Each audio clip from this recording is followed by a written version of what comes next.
Hello, in this video I'm going to show you how to beat Ricardo in Limbus Company with your own units, okay? So here you can see, after I ended up messing with my settings a little bit, here you can see I'm using four very common units. I'm using two stars and two default units. They're all at uptie 4 except Heathcliff is at uptie 3, and they're all level 40.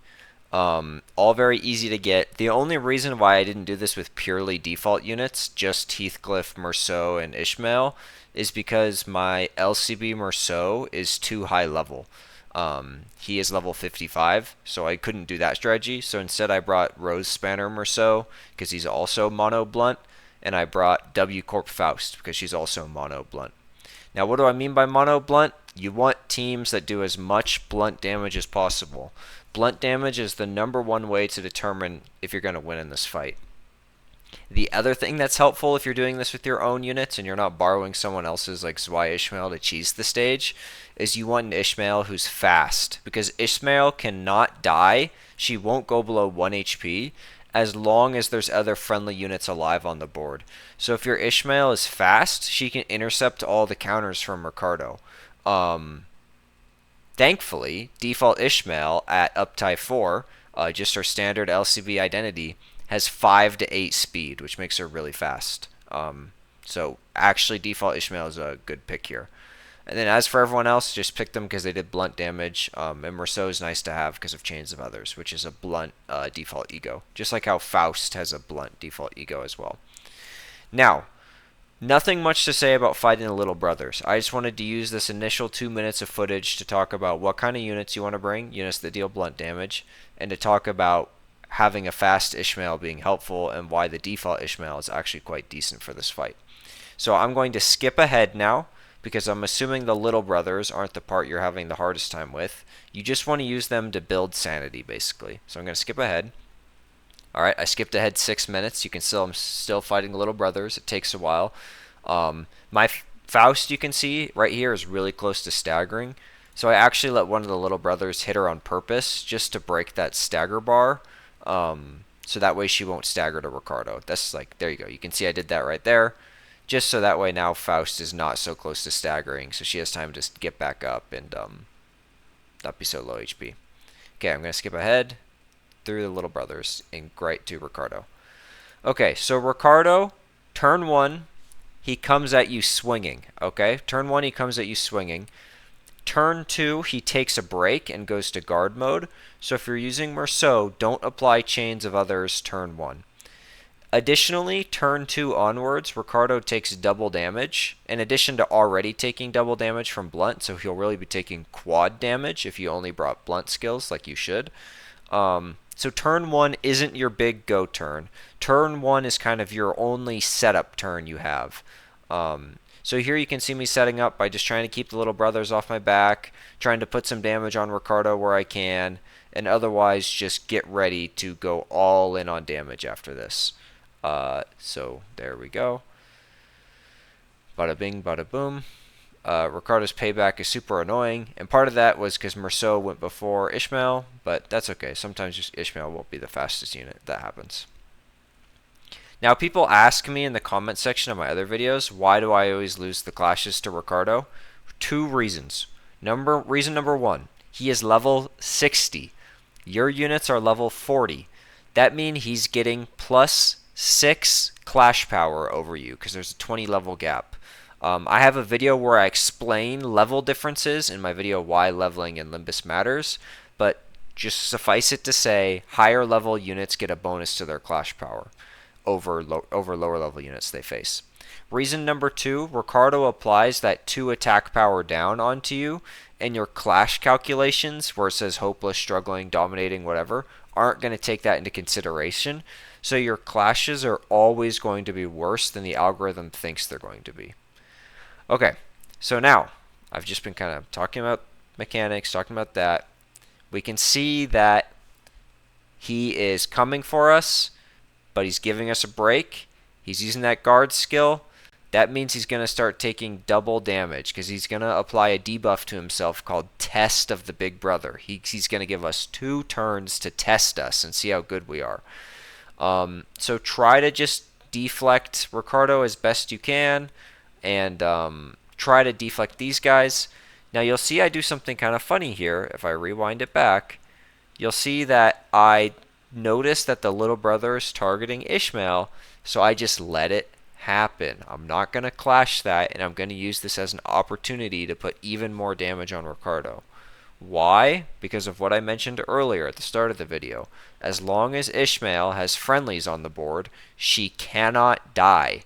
So it's okay to let attacks going at Ishmael just to hit her, to open up more availability for you to deal damage to Ricardo. Because this fight ends, I should have said this at the start of the video, but this fight ends once Ricardo gets staggered for a second time, once he hits his second stagger bar. And so that's what it's all about right now. That's what it's all about right now. And there we go. Just trying to deflect these little brothers and get them off my back and buy some flexibility. And we're just going to let him hit Ishmael. We don't care. We don't care. And now we have a lot of flexibility because the little brothers are ignoring us. And we can splash them with Faust's default representation emitter if we have to. And yeah. Now, you're going to notice what I'm doing. I start piling one-sided attacks into Ricardo. I don't even try to clash him, really, with Ishmael. Because I don't care what happens to Ishmael. I don't care if that counter hits her. Whatever. And we applied Chains of Others to him last turn, which is helping us a lot. It puts him at -6 attack power. However, you'll see I make a small mistake here. And I'll show you the mistake. Okay, representation emitter. Now, when I applied those clashes, it's all said dominating because I had Ricardo paralyzed, but the paralyze has gone away now, and so what turned into a dominating win is now a hopeless loss. That's on me for not reading the room. That's a genuine fuck up. So I miss a lot of damage here on overcharge, and I really shouldn't have risked clashing this skill like that with a non-ego skill, and I should have just sent it in one-sided into Ricardo. But I got overconfident and tried to clash, which cost me big time. But hey, sometimes you get greedy when you are clashing against Watch Your Back, because Watch Your Back is a super dangerous skill.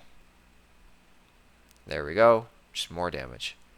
I also got greedy here. This almost cost me the whole fight, but I got greedy because of that whole paralyzed thing. Now, he's pissed, okay? We can see that he's pissed, and he's charging up, but he's going to give himself more test of the big brother, which is good.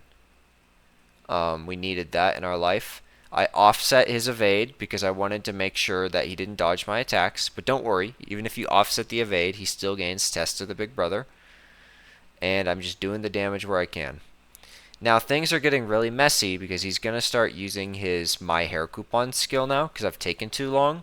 But we can buy ourselves more time if we stagger Ricardo.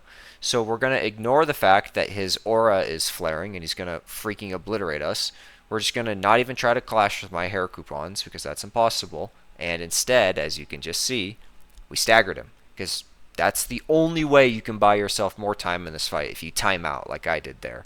Because reaching My Hair Coupons basically means you're doomed. But I bought myself an extra turn by staggering him. And I'm just trying to do as much damage as I can because this is the last turn he has with Test of the Big Brother on. So this is the last turn where he's going to take more damage. Ishmael's getting bodied, but it doesn't matter. She's immortal. And again, at this point, I'm out of time. Once he recovers from stagger, he is going to annihilate my team. So all that matters is doing damage to him. That's all that matters. Gonna skip ahead a little bit because there's just gonna be some animations that play, and we can see I don't quite get him. Now some people might give up at this point. Let me tell you the #1 rule in Limbus Company: never, ever, ever give up. Okay, I'm completely screwed right here. He's using My Hair Coupons 3 times in a row. Never give up. All right, what's the worst that can happen? So I just keep going and I keep piling the one-sided attacks into him, even though he's not taking double damage. Because damage is still damage, and you have to believe in yourself, okay? So many people just give up at this fight. Don't give up. Okay, Ishmael goes to 1 HP, but whatever. She's immortal because she has friendlies on the board. and she's the fastest unit, so she ate all the counters. Perfect. Heathcliff coming in for some big damage with upheaval. Perfect. Great. That's what we want to see. Faust coming in, you know, okay, whatever. And there you go. We're so close. We're so close. We're so close. And guess what? I don't get it. Is it over? Like I said, never give up. Just watch this, okay? See the magic happen. Watch the magic happen of why you should never give up. He's destroying my team, right? This is really bad. But, sorry if you can hear my dryer in the back. It just finished. I'm sorry if you guys can hear it beep. But Ishmael is still alive, and she didn't stagger because all her stagger bars were already gone. So you always keep going. Never give up, okay? Never give up. And boom, we got him. We got him. We got him. Because we lasted so long, he put the debuff on himself again, and we staggered him again. Now, in a weird edge case, I staggered him and the fight didn't end. Normally it would. I think there must be like a 10 HP difference between his stagger bar and you actually winning the fight. So I took a screenshot of this moment because this is super unusual that the fight keeps going after you staggered him. But at this point, like literally hitting him with anything will be enough to win the fight. So that's what I do. I just pile everything into him. And I take a screenshot because it was kind of hilarious that this happened. So you can see I did 18 damage, and then I did another 0. So yeah, it was 18 more I needed to do, not 10. And now you'll see everything else keeps doing 0. That means we've won the fight once you start doing 0. And yep, that's the win. Alright, and I stopped recording here because I didn't want to spoil the cutscene. I just let the cutscene happen to make sure that this fight ended up being a W. So there you go. I showed you how to beat Ricardo with the lowest investment team possible. This is for all you people out there who have left comments on my other video saying, no, I don't want to borrow Ishmael. I want to do this on my own.